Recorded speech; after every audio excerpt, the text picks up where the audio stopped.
Welcome to READO Bharat, India's books your next read. Today, we're diving deep into Indian Country by Shobha Rao, a novel that refuses to offer comfort, easy answers, or neat resolutions. Instead, it asks something much harder of the reader: to sit with pain, to listen without turning away, and to acknowledge how trauma reshapes a life long after the moment of violence has passed. This is not a story driven by plot twists or dramatic turns. It is driven by memory, by silence, by the body's refusal to forget what the mind wishes it could leave behind. At its center is an Indian woman living in the United States whose life fractures after a brutal sexual assault. What follows is not a linear journey toward healing, but a fragmented, exhausting, deeply human attempt to survive in a world that suddenly feels unsafe everywhere. From the very beginning, Shobha Rao makes it clear that trauma does not exist in isolation. It bleeds into marriage, work, friendships, and even into the smallest daily decisions. The protagonist's thoughts do not move forward cleanly. They loop, they stall, they revisit the same moments again and again. And that repetition is not a flaw in the narrative, it is the narrative. Trauma, the book suggests, is not something you move on from, it is something you learn to live alongside. As we spend time inside the protagonist's inner world, we begin to see how survival becomes a series of negotiations. She negotiates with her own body, which no longer feels entirely hers. She negotiates with memory, which resurfaces without warning. She negotiates with fear, which infiltrates even the most ordinary spaces. And she negotiates with other people, especially those who love her but cannot fully understand the depth of her pain. Her husband is one of the most quietly complex figures in the novel. He is not cruel. He is not indifferent. He wants to help, but he does not know how. His presence highlights one of the book's most painful truths. Witnessing trauma is not the same as living it.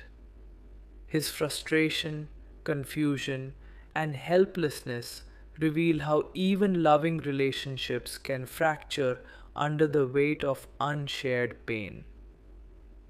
Outside the marriage, the world feels equally distant. Friends offer sympathy, but their words feel insufficient. Colleagues expect normalcy to resume. Society in general seems eager for her to recover quickly, to return to productivity, to stop making others uncomfortable. And this pressure to be okay becomes its own kind of violence. What makes Indian Country especially powerful is how it weaves personal trauma with questions of identity. The protagonist is not only a survivor of violence, she is also an Indian immigrant navigating life in America. Issues of race, belonging, visibility, and otherness surface subtly but persistently. Her body becomes a site where multiple vulnerabilities intersect: gender, race, immigration status, and cultural displacement. The title Indian Country carries layered meaning. On one level, it refers to geography and identity. On another, it gestures toward spaces where danger exists but is normalized, where women are expected to be cautious, vigilant, and silent. The book asks us to consider whose bodies are protected, whose pain is believed, and whose suffering is quietly absorbed without consequence. Shobha Rao's writing style is precise and restrained. She never sensationalizes violence. Instead, she focuses on aftermath, the quiet devastation that follows when the world expects you to keep moving. Her prose is sharp but controlled, emotional but never indulgent. The pacing mirrors the protagonist's internal state, sometimes slow and heavy, sometimes abrupt and disorienting, reflecting how traumatic memories surface without permission. One of the most unsettling aspects of the novel is how it portrays the body as a witness. The body remembers what the mind tries to suppress. Physical sensations, sudden fear responses, and moments of dissociation appear throughout the narrative, reminding us that trauma is not only psychological, it is deeply physical. The protagonist's struggle to reclaim her body is one of the novel's quiet central conflicts. Yet, despite its heaviness, Indian Country is not a story of hopelessness. It is a story of endurance.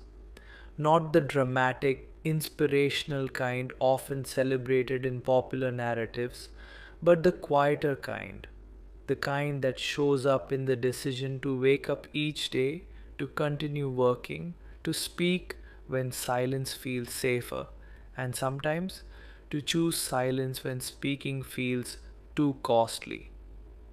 The book does not offer redemption arcs or clear resolutions. Healing here is uneven and unfinished, and that honesty is perhaps the novel's greatest strength. It refuses to simplify survival, it refuses to turn pain into a lesson neatly wrapped for consumption.